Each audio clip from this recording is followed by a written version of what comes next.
तो hello students, आज हम लोग इम्पोर्टेंट सिंबल्स देखेंगे।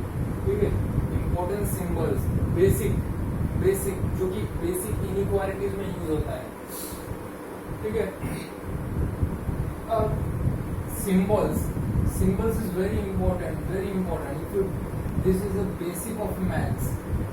ठीक है, तो मैथ्स में आपको ठीक है ये सब नॉलेज होना चाहिए कोई भी सम्स करने के लिए। ठीक है, बेसिक इनइक्वालिटीज में बेसिकली हम लोग बेसिक मैथमेटिक्स में इंक्लूड करते हैं।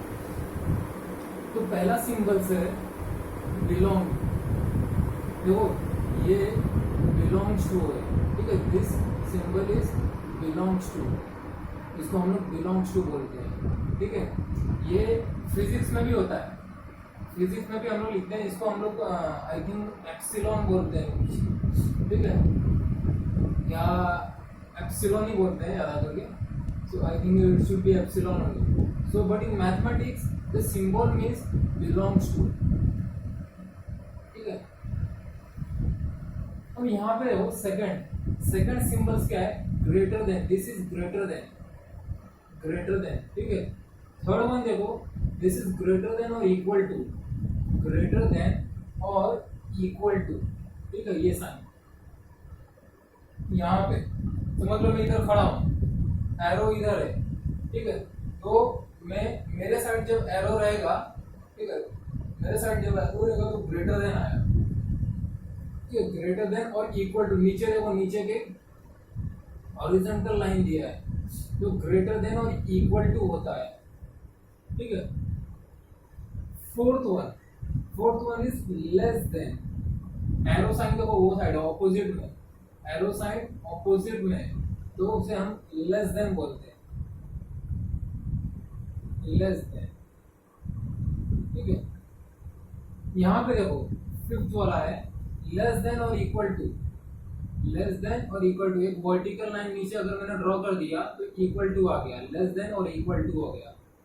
ठीक है, अब ये वाला arrow, this arrow is implies mean मतलब ये कुछ चीज को कोई वेरिएबल को वो बता रहा है। इसका मतलब क्या है? ये वेरिएबल कहाँ पे इम्प्लाई कर रहा है। ठीक है, आप ऐसा भी लिख सकते हो, इम्प्लाइज को ऐसा भी लिख सकते हो, एरो करके, वन साइडेड एरो ऐसा भी लिख सकते हो। ठीक है, ऐसा भी लिख सकते हो। अब देखो सेवेंथ वाला है implies and is implied by। implies मतलब कुछ इम्प्लाई कर रहा है और एक किसी और वेरिएबल से इम्प्लाइड हो रहा है। ठीक है, इसको आप ऐसे भी लिख सकते हो और ऐसा भी लिख सकते हो। ठीक है, eighth one IFF, if and only if and only if and only if। IFF देखो, ये वाला I ये F लेने का और ये F, तो IFF क्या होता है? if and only if। ठीक है, ये वाला देखो, ये क्या है? मैंने एरो बनाया और एक ऐसा वर्टिकल एक स्लैंटिंग लाइन बना दिया, तो क्या होगा? इसका मीनिंग डज नॉट इम्प्लाई, मतलब ये इम्प्लाई कुछ भी इम्प्लाई नहीं कर रहा है, तो does not imply anything. Tenth one देखो, मैंने ई लिखा, उल्टा ई बनाया, तो उसका मतलब क्या? देयर एग्जिस्ट, मतलब वहां पे कुछ तो कुछ एग्जिस्ट कर रहा है, जो कि कोई चीज है जो कि वहां उसका वजूद, उसका वहां प्रेजेंट है। एग्जाम्पल, कोई भी चीज एग्जिस्ट कर रहा है। एग्जाम्पल अभी ये देखो, ये ब्लैक बोर्ड है, व्हाइट ब्लैक बोर्ड, ये क्या है? अभी देखो यहाँ एग्जिस्ट कर रहा है व्हाइट बोर्ड। ठीक है, ऐसा हो, तो देयर एग्जिस्ट, वहां पे कुछ एग्जिस्ट हो रहा है। 11th वन देखो, फॉर ऑल, वी बनाया, मैंने वी लिखा, हॉरिजॉन्टल लाइन बना दिया, उसे क्या बोलते हैं? For all. ठीक है, 12th में ए फॉरवर्ड स्लैश बी लिखा, तो ए डिवाइड्स बी, ए ए को बी डिवाइड कर रहा है, ए को बी डिवाइड कर रहा है, या आप ऐसे भी बोल सकते हैं बी इज डिविजिबल बाय ए, मतलब बी बी ए से डिविजिबल है, बी इज डिविजिबल बाय ए से डिविजिबल है। तो ये सब बहुत बेसिक चीज, आई थिंक आपने मैथ्स का 8, 9, 10 स्टैंडर्ड में भी ये सब सीखा होगा। ठीक है, ठीक है, ये सब आपने सीखा होगा 8, 9 स्टैंडर्ड में, बहुत बेसिक चीज है। ये एप्सिलॉन हम फिजिक्स में भी यूज करते हैं, इसे एप्सिलॉन बोलते हैं, इसका कुछ वैल्यू होता है एप्सिलॉन का। ठीक है, तो मैंने भी अपना ग्रेजुएशन फिजिक्स में किया था। ठीक है, अब फिजिक्स को इट इज फिजिक्स क्या मालूम है, फिजिक्स बेसिकली क्या है, प्रैक्टिकल ओरिएंटेड सब्जेक्ट। ठीक है, कोई भी चीज आप जब तक कोई चीज आप फाइंड आउट नहीं करते हो, ठीक है, हर चीज का वहाँ प्रूफ होता है फिजिक्स में। ठीक है, physics is also very interesting subject. और इस बार मालूम है नीट के एग्जाम में physics was very difficult part, chemistry और biology was very easy, but according to NEET exam this year physics was a very difficult part, very difficult question paper was set by NEET. ठीक है, physics is very important. Okay, according इस JEE maths में भी है और यहाँ पे भी नीट में, दोनों जगह तो फिजिक्स दोनों जगह है, और मैथ्स क्या है, मैथ्स हम सिर्फ JEE में देखते हैं। ठीक है, अभी वहाँ भी मैथ है, फिजिक्स में भी आपको प्रॉब्लम्स आते हैं, तो उसको हम लोग सॉल्व करते हैं ना, बेसिकली कैलकुलेशन से उसका एक वैल्यू आता है कोई भी प्रॉब्लम्स का। ठीक है, वहाँ पे भी आप कैलकुलेशन करते हो। ठीक है, ठीक है, हम लोग आगे बढ़ते हैं, ये पार्ट हो गया। अब देखो इसमें हम लोग देखते हैं, चेक करते हैं ट्रू और फॉल्स क्या होता है। अब यहाँ पे देखो 9 इज, ये क्या मेरा, ये कौन सा साइन है, ये 5th वाला साइन है, लेस देन और इक्वल टू।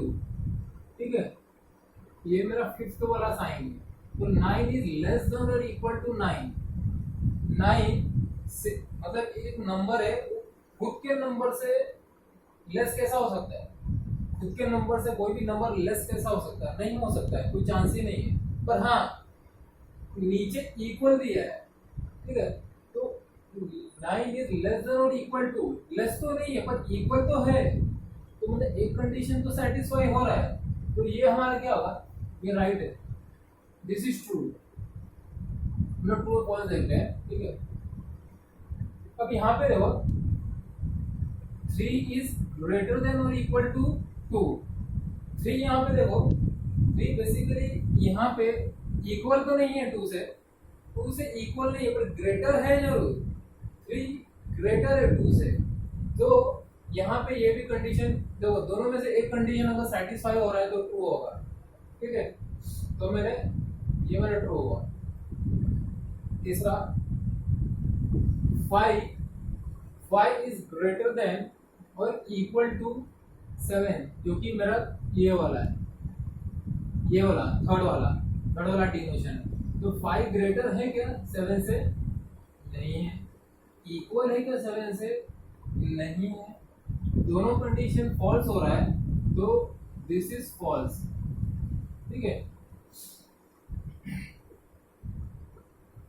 अब यहाँ पे देखो x इज इक्वल टू -3 है।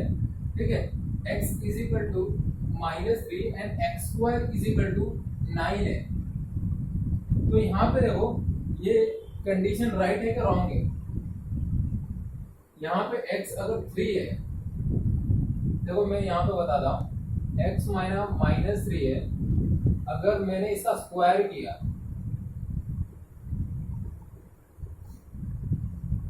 तो मुझे क्या मिलेगा, x square is equal to -3 का स्क्वायर किया तो 9 ही आएगा। ठीक है, हमें ऐसी ना x इज इक्वल टू -3 दिया, अगर मैंने दोनों साइड अगर स्क्वायर किया, ठीक है, इसका भी स्क्वायर किया इसका भी, तो 9 आ रहा है ना मेरे को, तो दिस इज योर राइट। तो मेरा x का वैल्यू क्या है, 9 आएगा। ठीक है, तो यहाँ पे देखो x is equal to -3 imply 6 वाला यूज किया। इम्प्लाइज अगर x मेरा -3 है तो x स्क्वायर क्या होगा, मतलब मेरा x स्क्वायर 9 होगा, तो दिस इज ट्रू। ठीक है, देखो यहाँ पे मैंने बताया भी आपको। यहाँ पे देखो x स्क्वायर मेरा 9 है, x स्क्वायर मेरा 9 है, यहाँ implies x is equal to 3। जरूरी तो नहीं है, अगर मेरा x स्क्वायर 9 है तो जरूरी ये नहीं है कि मेरा x का वैल्यू 3 हो, -3 भी तो हो सकता है। ठीक है, आप इसको स्क्वायर करोगे तो 9 तो मिलेगा, बात सही है, पर ये जरूरी नहीं है ना 3 हो, वो -3 भी हो सकता है ना, x का वैल्यू -3 भी हो सकता है, -3 को भी स्क्वायर करोगे तो 9 ही मिलेगा। ठीक है, तो x square is equal to 9 implies x is equal to 3। ठीक है, तो ये भी कंडीशन मेरा रॉन्ग हो रहा है।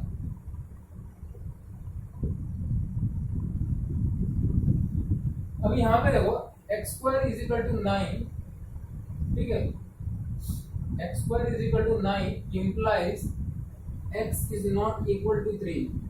ये सही होगा कि गलत होगा, थोड़ा सोचो, सही होगा कि गलत होगा? ये गलत होगा। अगर मेरा x स्क्वायर 9 है तो x का वैल्यू -3 कैसा हो सकता है? नहीं हो, मतलब x का वैल्यू 3 नहीं है, x का वैल्यू अगर 3 नहीं है, ठीक है, कैसा हो सकता है? तो ये भी गलत है। तो क्या होगा, कुछ भी नहीं दिया, मतलब कुछ भी है ही नहीं, तो आप x का वैल्यू क्या लिखा, दिस डजंट, मतलब ये इंप्लाई कर रहा है x is not equal to 3, तो ये भी एक गलत स्टेटमेंट है। अभी यहाँ पे देखो, इसको देखो, x square is equal to 9 does not imply x is equal to 3। ठीक है, x square is equal to 9 does not imply x is equal to 3। ये बताओ सातवां, सेवेंथ वन क्या होगा, ट्रू होगा क्या फॉल्स होगा?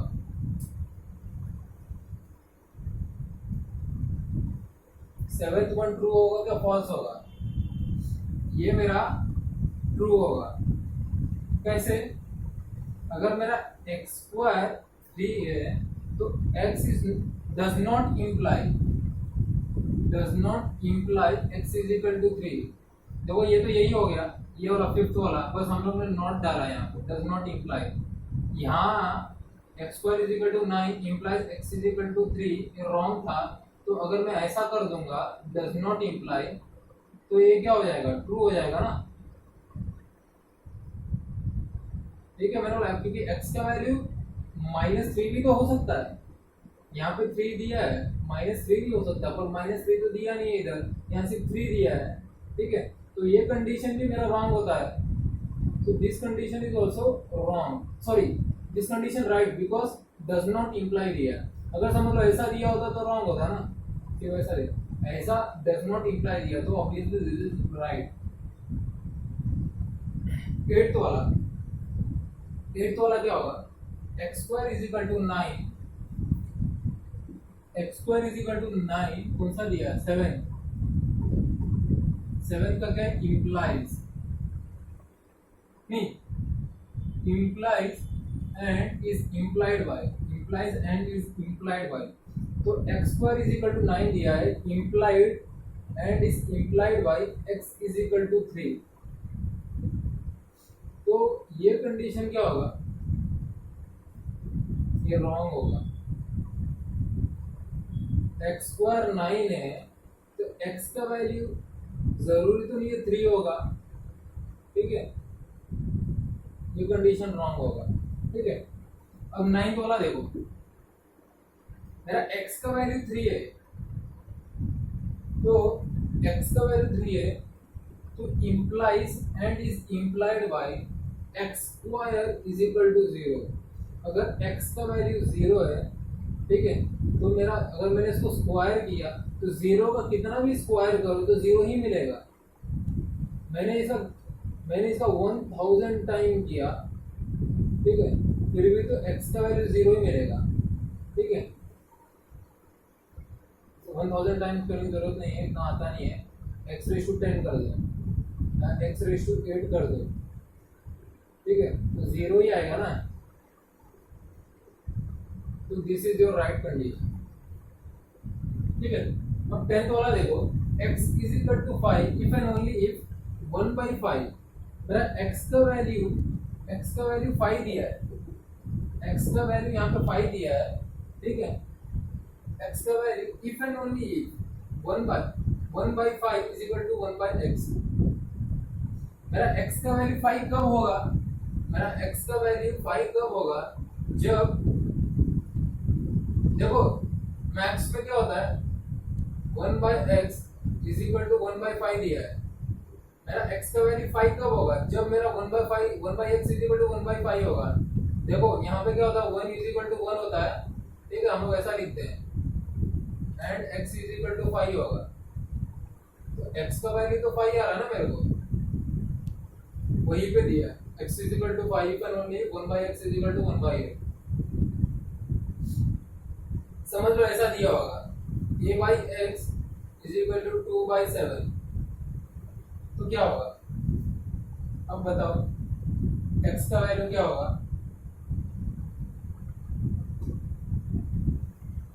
x का वैल्यू 7 होगा और a का वैल्यू 2 होगा, है ना।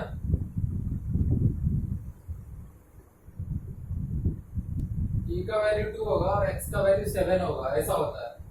मेरा x का वैल्यू, ठीक है, 10th वाला आपको समझ में आया होगा।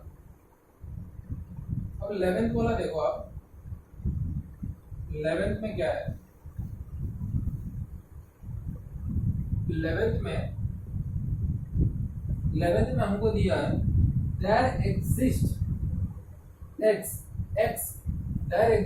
x belongs to real number।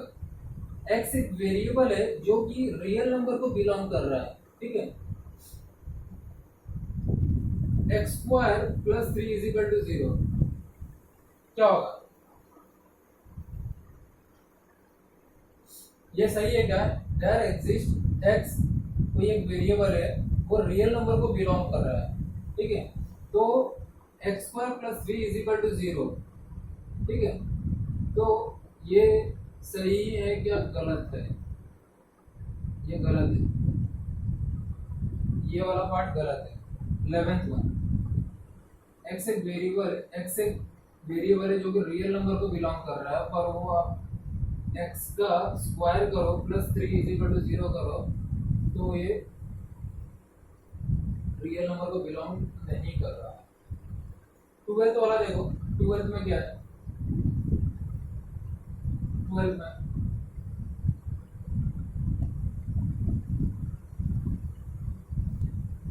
12th में दिया है there exists a number x belongs to real number। एक नंबर है, एक वहां पे कोई भी नंबर है, ठीक है। x belongs to real number such that x² - 9 = 0, ठीक है। तो ये मेरा this is your right statement, क्योंकि एक नंबर मिल रहा है ना हमको। मैंने x² - 9 = 0 किया, x² = 9 किया, x का वैल्यू क्या आ रहा है? 3 आ रहा है, ठीक है। तो एक नंबर मिल रहा है ना मेरे को यहाँ पे, क्योंकि यहाँ दिया there exists a number, ये नंबर दिया है, यहाँ पे a नंबर नहीं दिया था, तो ये गलत हुआ। पर यहाँ पे बोला है एक नंबर मिलेगा तुमको, तो नंबर तो मिल रहा है हमको। x² - 9 = किया तो x का वैल्यू 3 आ रहा, तो एक नंबर ही मिल रहा है ना हमको, ठीक है। तो this is your right statement. अब यहाँ पे देखो क्या है, 13 there exists exactly one real number x such that x² - 4, ठीक है, x² - 4, ठीक है, = 0। ये मेरा राइट है क्या रॉन्ग है? ठीक है, ये मेरा रॉन्ग है, ठीक है, सेम है ऊपर 13 के है, पर थोड़ा इसमें डिफरेंस है। वन रियल नंबर, वन कैसा मिलेगा, यहाँ पे दो रियल नंबर मिलेगा ना, एक रियल नंबर कैसा मिलेगा, 14 पे देखो, for all x belongs to real number x square plus 5 is greater than 0, ठीक है, तो ये मेरा राइट है, this is the right condition 14th one, for all x belongs to real number x square plus 5 is greater than 0, so this condition is right। 15 में देखो, 15 में क्या है, a does not divide b, a does not divide b, अभी देखो ये cross नहीं है, ये ऐसा साइन नहीं है, गलत है, ये कैसा मालूम है, मैं आपको बताता हूं, ये ऐसा है, a डिवाइड b है, पहले ऐसा दिख रहा है, अब डज नॉट डिवाइड बी, तो मैं इसको ऐसा करूंगा, ठीक है, तो a does not divide b, ठीक है, इसका मतलब ये 16 का ई जी को हम लोग क्या बोलते हैं, for example I is that is, ठीक है, तो ये सब बेसिक चीज है जो कि बेसिक वेरिएबल है, वैल्यू से क्या वैल्यूज रहेगा, तो कौन से वैल्यूज में क्या कंडीशन ट्रू होगा, कौन सा फॉल्स होगा, आपको पता होना चाहिए, और एक इम्पोर्टेंट सिंबल्स, ठीक है। सो टुडे फॉर दिस, आज के लिए सिर्फ इतना है, प्लीज, थैंक यू।